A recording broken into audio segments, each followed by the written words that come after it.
আমার হাতের বানানো মোমের মূর্তি তৈরি করতেছি।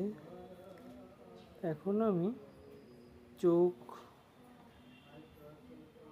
ঠোঁট, নাক এগুলো ঠিক করতেছি।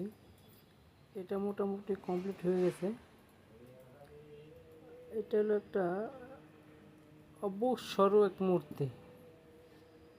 এই মূর্তি বানাইতে আমার সময় লাগছে প্রায় 15 থেকে 20 দিন। এটা সম্পূর্ণটা বানানো হয়ে গেলে এটা 3টা লেয়ারে মাটি দেবে।